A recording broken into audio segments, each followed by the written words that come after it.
ഇന്ന് ഞാൻ എൻ്റെ ലാബിൽ ഒരു ഓൺ ഗ്രിഡ് ഇൻവേർട്ടർ സിസ്റ്റം എങ്ങനെ പ്രവർത്തിക്കുന്നു എന്നുള്ളതിൻ്റെ ഒരു ലൈവ് ഡെമോൺസ്ട്രേഷനാണ്. അതിനുവേണ്ടി ഇപ്പോൾ ഞാൻ 2 DC പവർ സപ്ലൈ ആണ് വെച്ചിട്ടുള്ളത്. ഇതാണ് ഒരു DC പവർ സപ്ലൈ.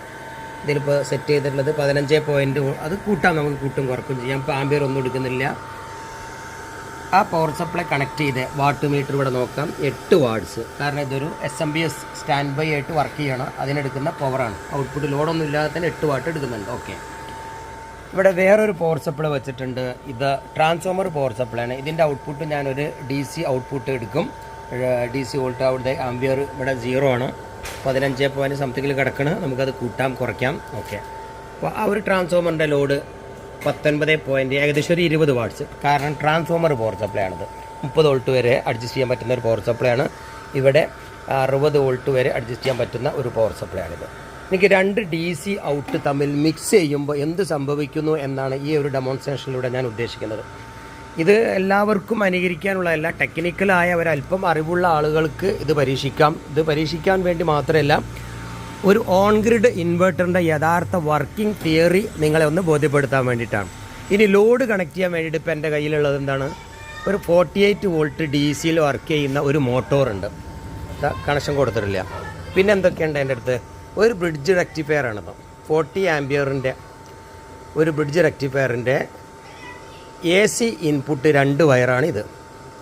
ഇതിലേക്ക് AC ഇന്ന് കൊടുക്കുന്ന ഈ 2 വയറ്, അതിൻ്റെ ഡയഗ്രാം ഞാൻ വരച്ച് എൻ്റെ ഓൺലൈൻ ക്ലാസ്സിലിടും.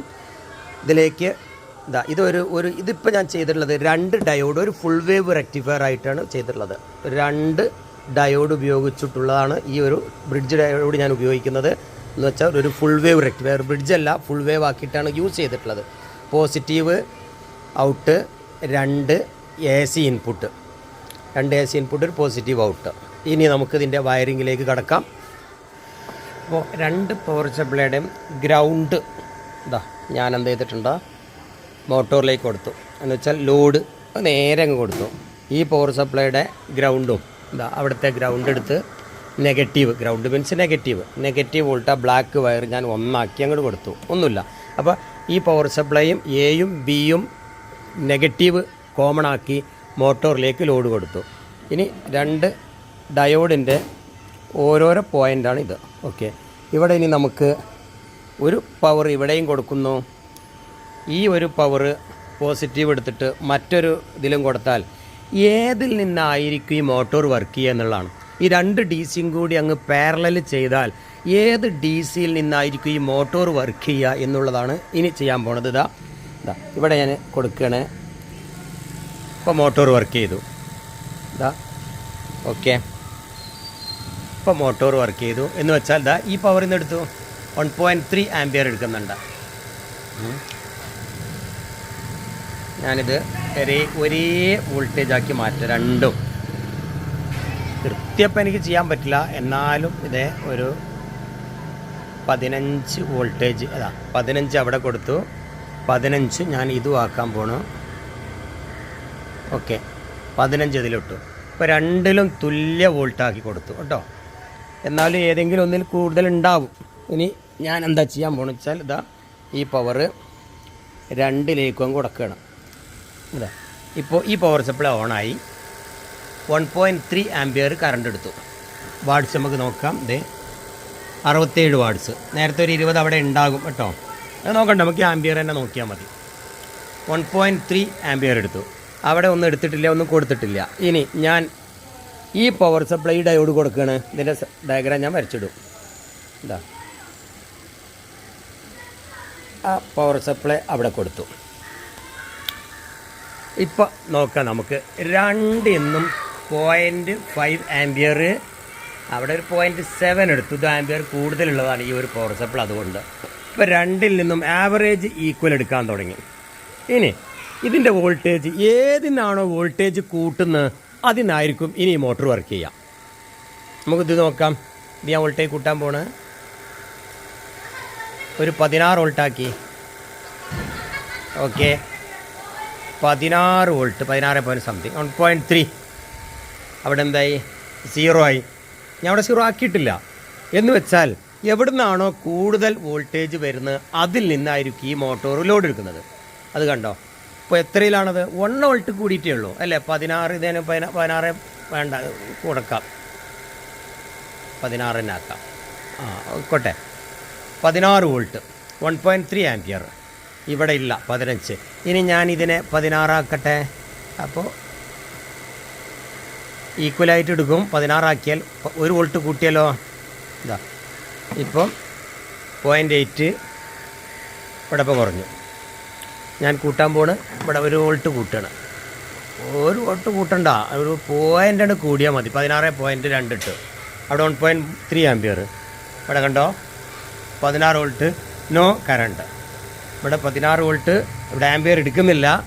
ഇവിടെ 16.2 ഫുൾ ലോഡ് ഇതിൽ നിന്നാണ് മോട്ടോർ വർക്ക് ചെയ്തുകൊണ്ടേയിരിക്കുന്നു. ഇനി ഇതാണ് ഞാൻ വോൾട്ട് കൂട്ടണ്, ഒരു 17 ആക്കട്ടെ. യെസ്, 17 ഉണ്ടല്ലോ അല്ലേ. 17, ഓക്കെ, 17 വോൾട്ട്. ഇവിടെ 0 ആയി. 16.2 കിടക്കണം, അവിടെ 0 ആയി. ഇങ്ങനെ ഇതാണ് സത്യത്തിൽ ഓൺ ഗ്രിഡ് ഇൻവെർട്ടർ സിസ്റ്റം എന്ന് വെച്ചാൽ സോളാറിൽ നിന്നും കിട്ടുന്ന ആ പവർ എത്രയാണ് എന്ന് നോക്കും. അതോടൊപ്പം ലൈനിൽ നിന്ന് നോക്കും. സോളാറിത്തത് അങ്ങനെ ഹൈ ആണെങ്കിൽ ആ ഹൈ ആക്കുത്, അതങ്ങനെ ഡ്രൈവ് ചെയ്ത് പോകും. അതോടൊപ്പം KCBയുടെ ലൈന് നോക്കും. ആ ലൈനിലെ വോൾട്ടേജ് 220 ആണ് എങ്കിൽ 225 വോൾട്ട് ഇൻവെർട്ടർ പ്രൊഡ്യൂസ് ചെയ്യും. ഓൺ ഗ്രിഡ് ഇൻവെർട്ടർ 225 വോൾട്ട് അധികം പ്രൊഡ്യൂസ് ചെയ്യും. ഇവിടെ ഉണ്ട്, ഇതാണ് ഓൺ ഗ്രിഡ് ഇൻവെർട്ടർ. ഇതിപ്പോൾ ഒരു കമ്പനിയുടെ ഓൺ ഗ്രിഡ് ഇൻവെർട്ടറാണ്. അപ്പോൾ സോളാറിൽ നിന്ന് കിട്ടുന്നതിനെ ഇവിടെ ബൂസ്റ്റ് ചെയ്ത്, വോൾട്ടേജിനെ ബൂസ്റ്റ് ചെയ്ത് ഒരു 225 വോൾട്ടാക്കി മാറ്റും AC. അപ്പോൾ ഈ 225 വോൾട്ട് എവിടേക്ക് പോകും? ലൈനിലേക്ക് കയറിപ്പോകും. അപ്പോൾ ലൈനിൽ 220 ആയിരിക്കും, 5 വോൾട്ട് കൂട്ടിയിടും. 5 മീൻസ് ഒരു ലിറ്റിൽ ബിറ്റ്. അപ്പോൾ ആ ഒരു സിസ്റ്റം എങ്ങനെ വർക്ക് ചെയ്യുന്നു എന്നതിന് കൃത്യമായി ഇപ്പോൾ നിങ്ങൾക്ക് മനസ്സിലായിട്ടുണ്ടാകും. ഇനി ഇതിൻ്റെ ഡയഗ്രാം ഞാൻ എൻ്റെ ഓൺലൈൻ ക്ലാസ്സിൽ ഇടാം, അത് നോക്കി നിങ്ങൾക്ക് മനസ്സിലാക്കുക.